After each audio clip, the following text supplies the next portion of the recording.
EMC, Chapter 4.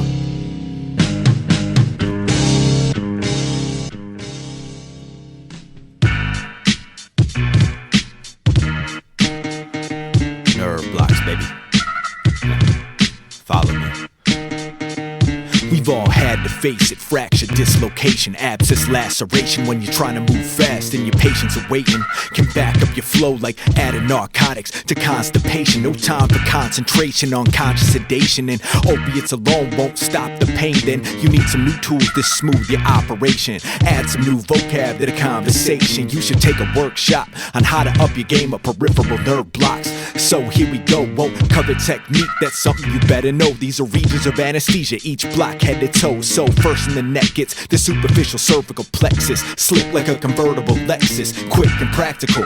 Covers the shoulder girdle from the back of the ear down to the clavicle, and actually could be a fine way to anesthetize with central line IJs. And next it's the brachial plexus, the inner scalene first. C-spine roots are connected. C5 through C7 are reliably hit, but C8 and T1, well, they're probably missed. So honestly, its usefulness covers the shoulder joint down to the mid-humerus. So if you're choosing this, please do a risk-benefit analysis, cause it hits the phrenic nerve, hemidiaphragm paralysis. The challenges in patients with a lot of reserve, it's the lung disease baseline, VQ imbalances. Then you wanna go mid-humerus or below the elbow in particular. Deltoid, the hand is the supraclavicular, from bone to cutaneous, even histidus, the radius. So in all the craziness and moving too fast, I hope you're fastening your seatbelt, cause that nerve might be vasculature. You need help, use color Doppler, cause you either know the difference or you dip into your Pyxis and get good with intralipids. Marcaine in the vein, man, you don't wanna risk it. This a necessary step, so you should never skip it. Don't cause more harm next to forearm nerves. Complex hand lex, you can never go wrong. Hit the median instead of injecting back and forth. Hits the first 3 digits and lateral half of the fourth. If you lax medial to that,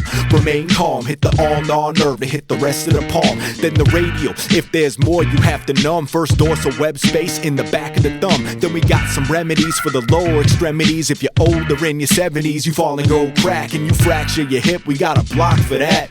The femoral nerve, that's lateral to the vessels, L2 through L4 dermatomes. This one's special from the femur to the knee, patella, proximal tibia, the whole anteromedial thigh. That's what it's giving you, delivering you one point to hit home that you gotta watch hard for compartment syndrome. And no, the nerve block is not the cause of it. It's the patient can't tell you they got some awful shit, and often it's an ankle that needs to be reduced. That's why we got the pop block behind the knee, you can use it. Covers the distal leg, the whole foot should be thankful. Only miss the skin over the medial ankle, but a fraction of ankle fracture should have an asterisk, is that aspect of the ankles covered by the saphenous. If they're still having fits of pain, added is one you have to hit. But if they got a calcaneal break, you gotta look for a foreign body in the bottom of the foot. Then the posterior tibial nerves appropriate some of the best anesthesia you could ever hope to get. Cause if you've ever injected in a plantar soul, you're like an exorcist. They scream like you're extracting his soul. So you need a review, keep your skills spot on. Recommend you go to HighlandUltrasound.com. Props to Harry and Nagdev, man, some of the best. Give us pride to wear the Highland up on our chest. And that's the end of chapter 4. And after, back for more, saying down with the pain and up with the satisfaction scores.